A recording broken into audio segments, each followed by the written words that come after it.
boyfriend and I bought an old house.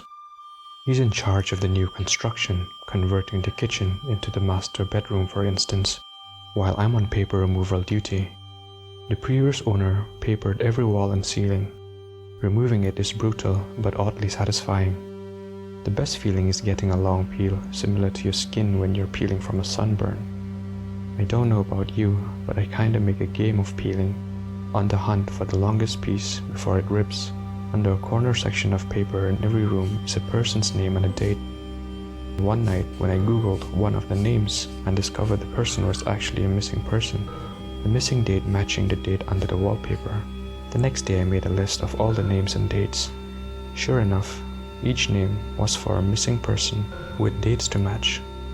We notified the police, who naturally sent out the crime scene team. I overheard one text said, "Yup, it's human." Human? What's human? Ma'am, where's the material you removed from the walls already? This isn't wallpaper you were removing. He awoke to the huge, insect-like creatures looming over his bed and screamed his lungs out. They hastily left the room, and he stayed up all night, shaking and wondering if it had been a dream. The next morning, there was a tap on the door.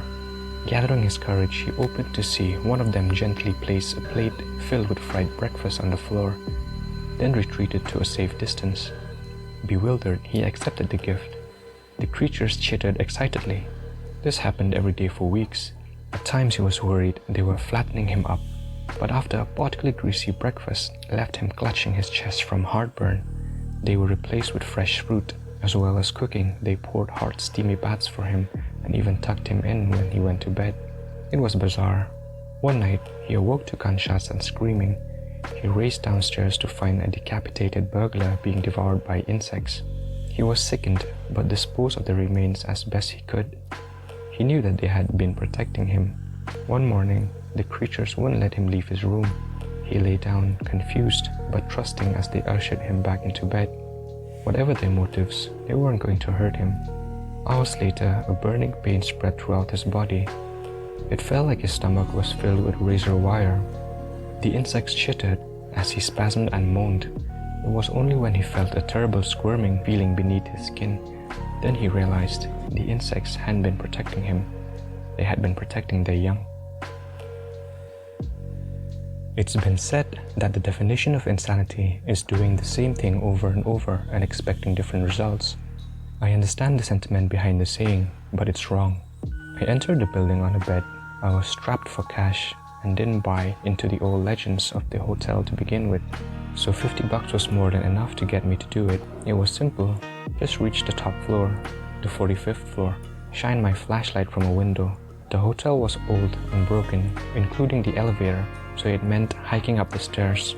So up the stairs I went. As I reached each platform, I noted the old brass plaques displaying the floor numbers: 15, 16, 17, 18. I felt a little tired as I crept higher, but so far no ghosts, no cannibals, no demons. Piece of cake. Can't tell you how happy I was when I entered the last stretch of numbers. I joyfully counted them aloud at each platform: 40, 41, 42, 43, 44, 44.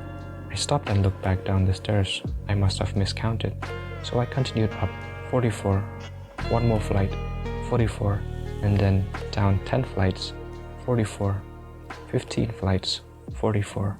And so it's been for as long as I can remember. So really, insanity isn't doing something repeatedly and expecting different results.